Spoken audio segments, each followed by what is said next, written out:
How to make a responsive website on Webflow step-by-step tutorial. Hello everyone and welcome back. In today's video, I'll be showing you guys step-by-step on how you can get started with building your own website.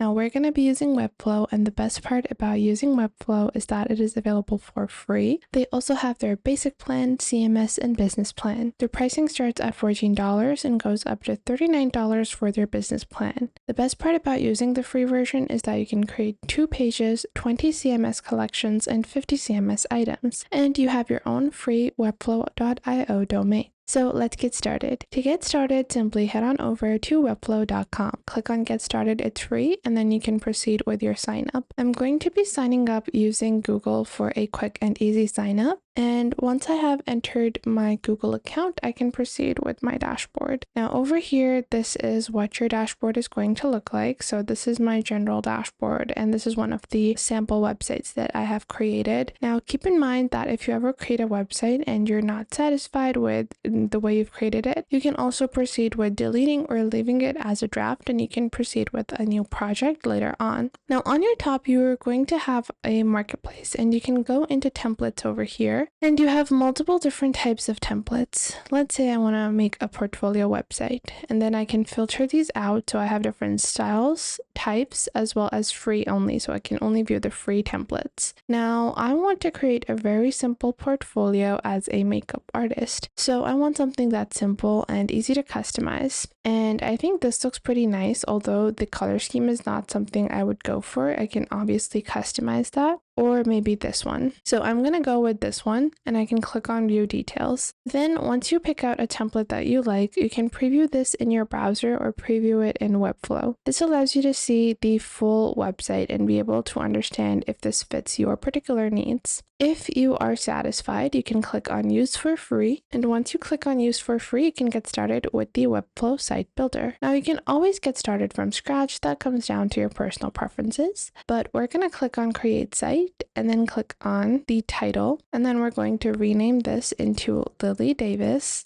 And then click on create site, and now we're just going to proceed. So while our template is being loaded, we're just going to wait a couple of seconds so that we can proceed with the Webflow site creator and editor. Now this is what your basic site is going to look like. On your bottom right, you can see that you have your getting started guide. Starting off, you can click on change colors, fonts, and classes. And we're going to click on got it. So we're going to click on variable modes, and you can go into your variable panel, and then you can click on your variable. So within this collection, I'm going to name it pink, and then click on over here, click on new variable, and you can add your colors. So over here, I'm going to add a pink color scheme, a pink pastel kind of color scheme. And then I'm going to add another color here, ensuring that it's just a really pretty pink, like so.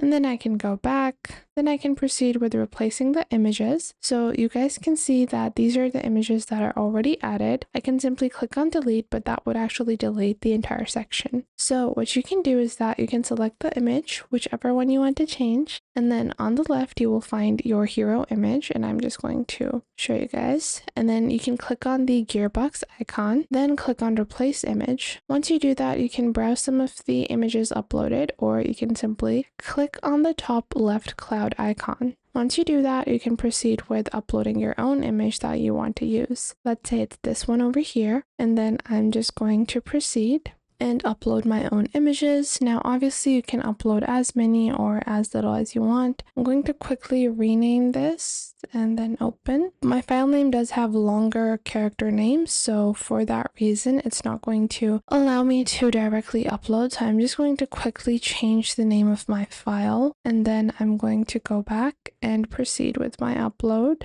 And right now my image is being uploaded, and then I can replace my image like so. Once done, I can close this out, and then I can reposition this however I want. And if you want, you can also do manual positioning of your images. Now, after that, within your getting started guide, you can even modify the layout that you have. So for example, if I have this particular hero image that I do not want, I'm just going to quickly go on ahead, and then I can click on delete and delete this. Then I can also choose to proceed with moving some of the items around, depending on how I want everything to be categorized. then you can proceed with your dynamic data, because obviously you want to add things like products or blogs or any type of data. So you're going to go on ahead, click on the top, and this is going to lead you to your CMS. Now you're going to click on new project, and you can build a brand new project. This can be a blog, this can be a recipe, this can truly be anything. This can be a guide, this can be a cheat sheet, whatever type of website that you're creating. You're going to add your dynamic data over here. So let's say this is going to be our how to get a flawless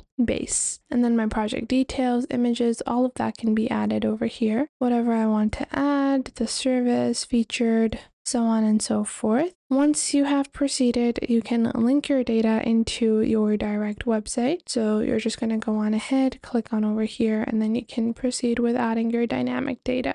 Now, once you have, altered some of your basics, you can proceed with some of the basic template elements. So obviously this includes going into your navigation bar, then you have your navigation bar sections, and you can upload your own logo. You can see you have different section wrappers, containers, hero sections. So we're just going to click on this section over here. And then within this container, we have our navigation bar holder. And then we're going to select this, and we can change the style of our navigation bar. And we can even remove the navigation bar if we do not want to include that, and so on and so forth. You can proceed with editing and making more changes. Once done, you can click on publish on the top right, and you can click on the top section where it says home to navigate between multiple pages. So you have a bunch of different pages, and you can navigate and choose whichever one you prefer. And then after that, you can preview this on multiple different devices. So what it's going to look like on tablets, mobiles, and mobiles left. And then you can add a larger breakpoint as well. Then on your left, you will even see the option to add more components, variables, as well as styles, images, assets, as well as libraries. And you can even embed other applications. So if you want to integrate payment systems, you can integrate Stripe. You have an abundance of applications that are easily integratable into Webflow. And that is how you can get started with creating your own website on Webflow. So that was it for today. I hope you guys found this video helpful. If you found them helpful, make sure to share them with someone you might think that may need these. Share them with your friends, with your family, with your cousins, and share them with any business partners that you might have. And make sure to subscribe to our YouTube channel and check out other videos. And if you feel like some other video might be helpful to someone else, make sure to share our videos with your friends and family as well. And if you find that there is something missing, I will try to figure out a way to integrate more accurate content according to your needs onto the channel. So make sure to tell me if you find anything missing. So that was it for today. Make sure to leave a like and subscribe to the YouTube channel, and I will catch you guys in the next video.